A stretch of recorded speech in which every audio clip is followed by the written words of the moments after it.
Dos. Buenos días, mi grupo está conformado por Aguilera Natacha, Álvaro Franklin, Alcalá María José y mi persona, Ponte Lisnori. Nosotros vamos a hacer una introducción sobre lo que es la toma de muestras biológicas. Una muestra biológica no es más que material biológico de origen humano que va a ser susceptible a conservación y que presenta alta información o dotación genética característica del individuo. Tiene como importancia diagnosticar o descartar cualquier proceso patológico, hacer una investigación tanto clínica como genética, hacer un seguimiento de una enfermedad ya diagnosticada.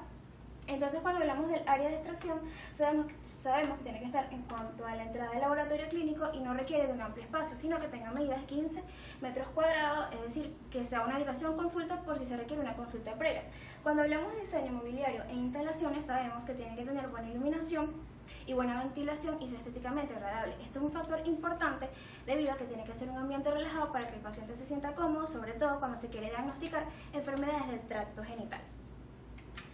Cuando hablamos de precauciones de bioseguridad, sabemos que cualquier manipulación inapropiada nos puede llevar a lo que es un riesgo biológico, tanto para el que está en contacto con la muestra, así como para el medio ambiente. Es por ello que se requiere la utilización de elementos de protección personal, como es bata, guantes de laboratorio. Se debe disponer de contenedores de espécimen que sean a prueba de gas y de fácil sellamiento, así como contenedores de lo que es para materiales de objetos cortopunzantes.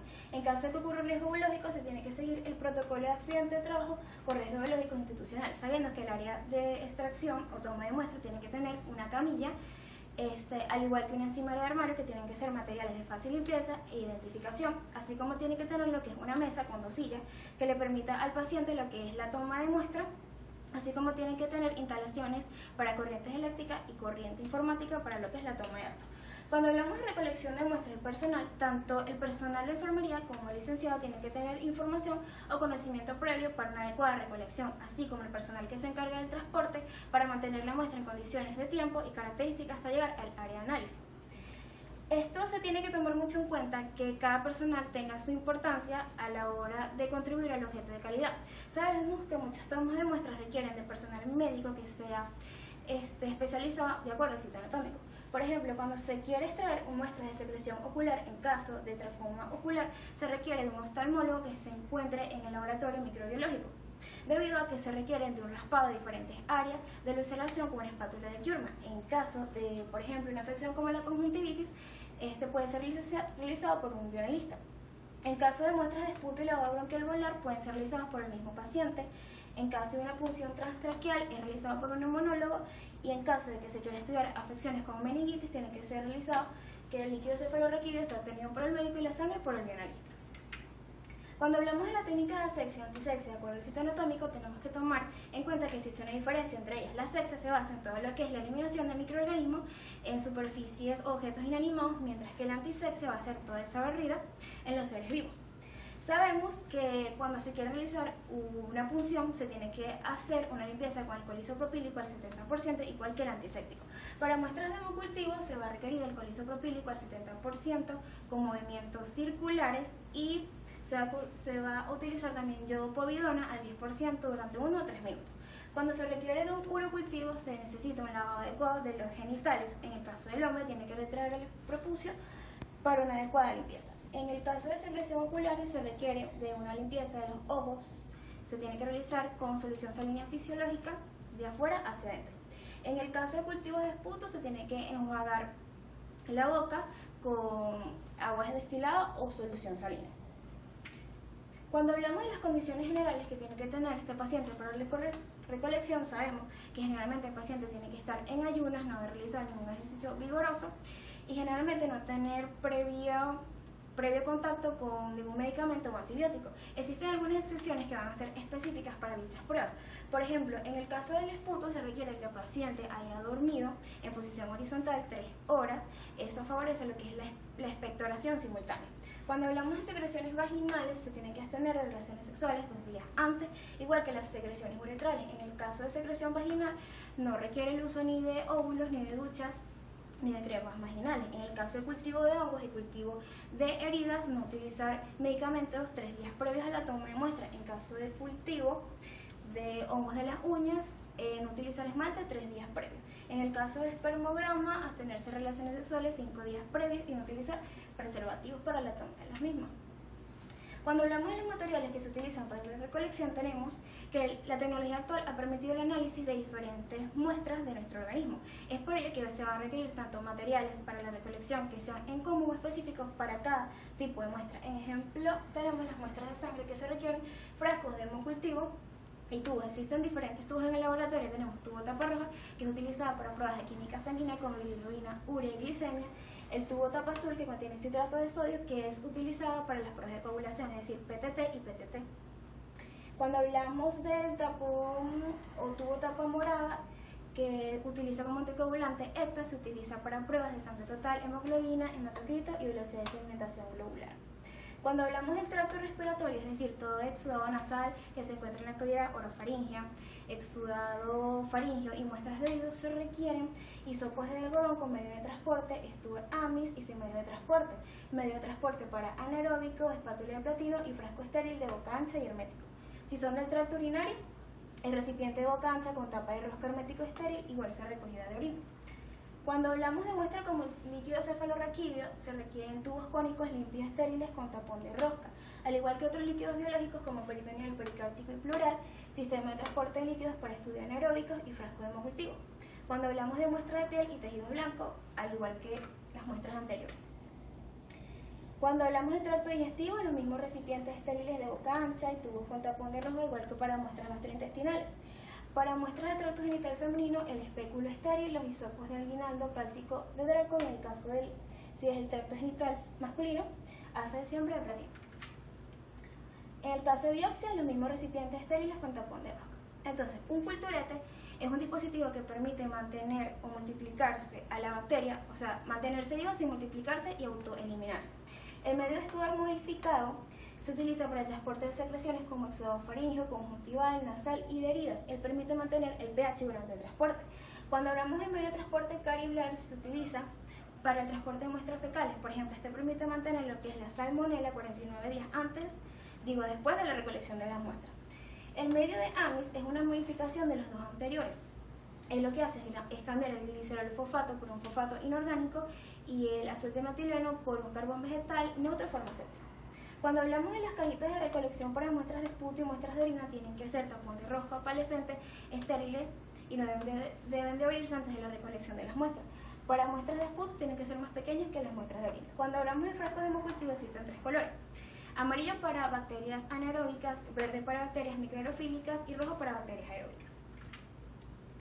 Cuando hablamos de las coloraciones son utilizadas en el laboratorio para lo que es la observación de esos objetos microscópicos y transparentes, revelan su forma y su tamaño, así como la estructura tanto interna como externa. Las tinciones son utilizadas en el laboratorio de microbiología para un diagnóstico oportuno y sugerente del agente infeccioso.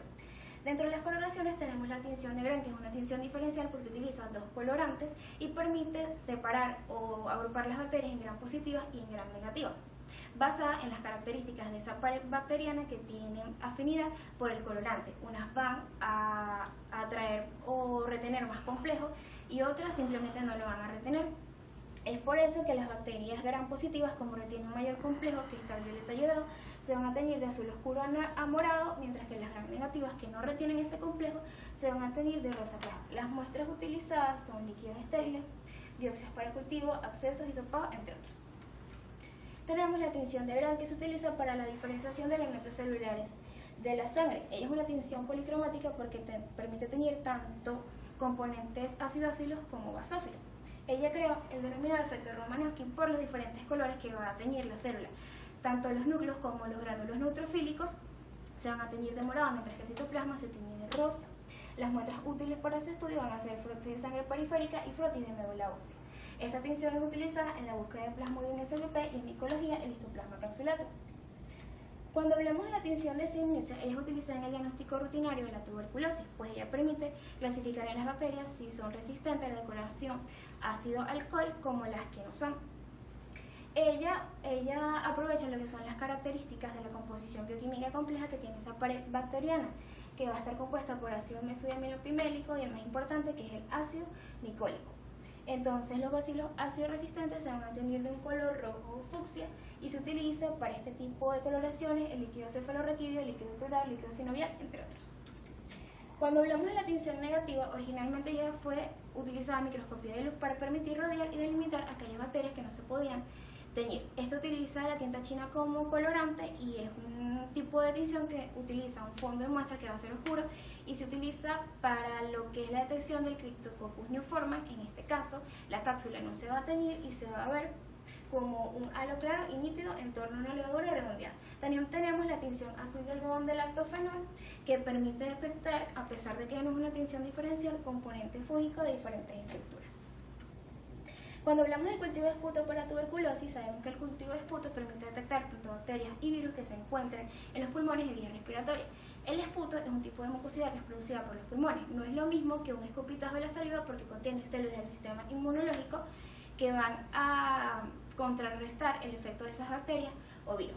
El material necesario va a ser un recipiente de boca ancha, estéril. Vamos a necesitar solución salina o suero fisiológico y nebulizaciones en ocasiones. Cuando hablamos de la técnica de obtención de la muestra, el paciente tiene que hacer un enjuagado con agua salina, agua destilada o solución salina. Tiene que ser una muestra del sector bajo del tracto respiratorio.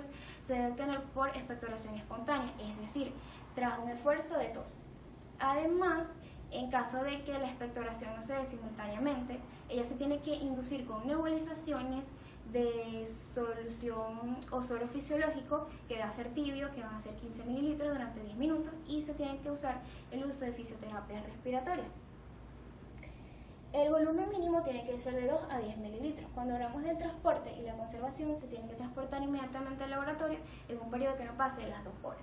Hay ciertas observaciones que se tienen que tener en cuenta. Por ejemplo, se tiene que extraer antes de instaurar el tratamiento antibiótico.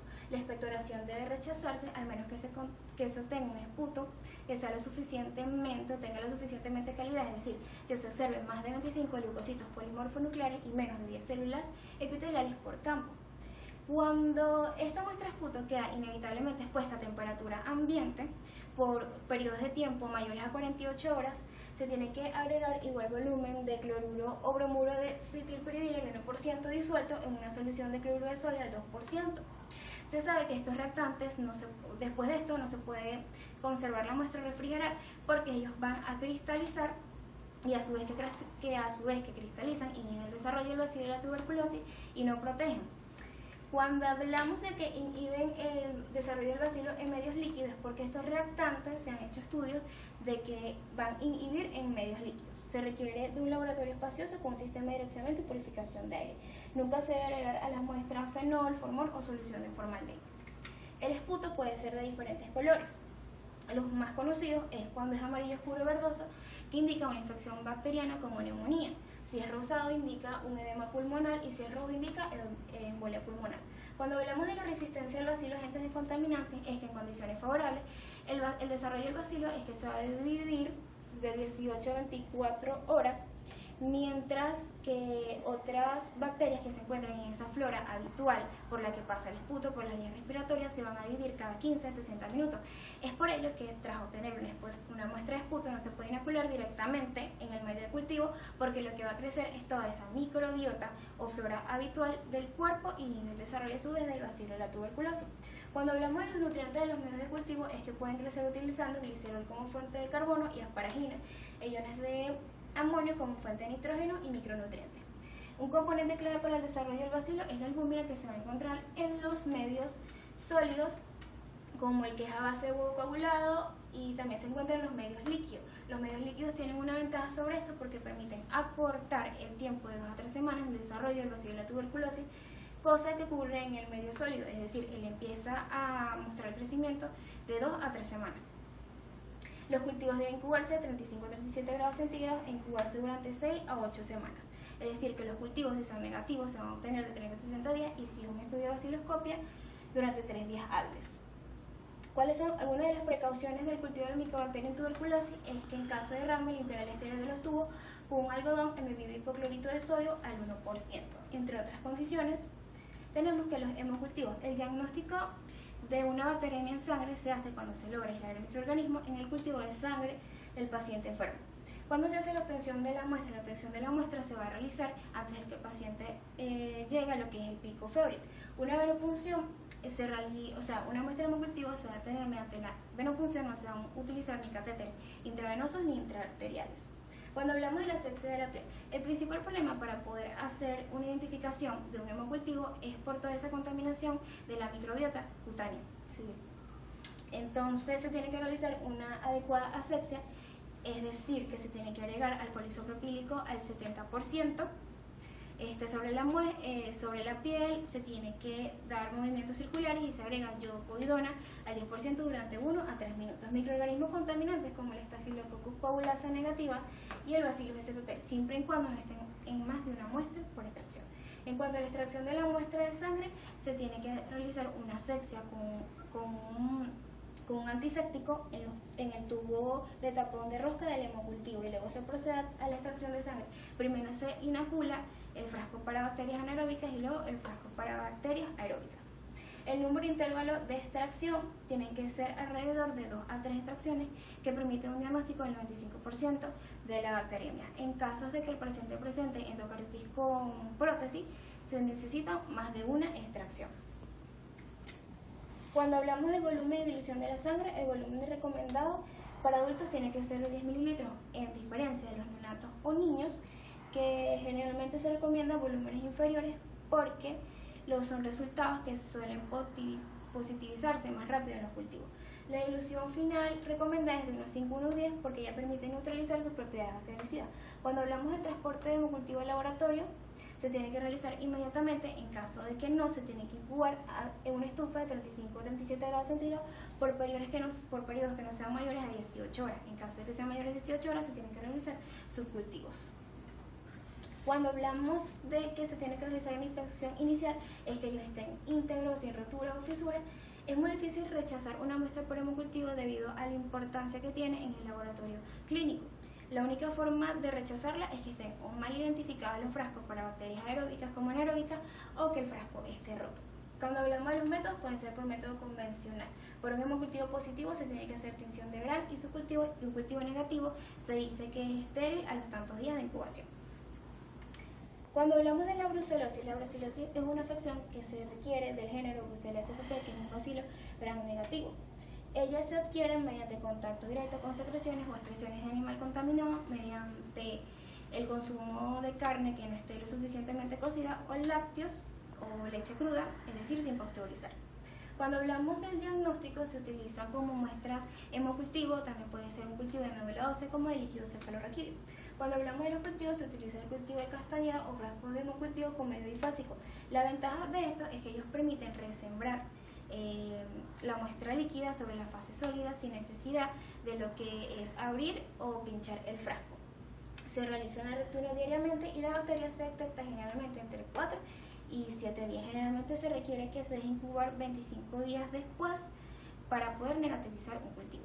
Entonces, en este caso se requiere que el laboratorio tenga un nivel de seguridad 2 para tratar con muestras sospechosas de brucelosis y un nivel de seguridad tipo 3 que es para tratar o para tener contacto con este tipo de cultivo. Gracias por su atención.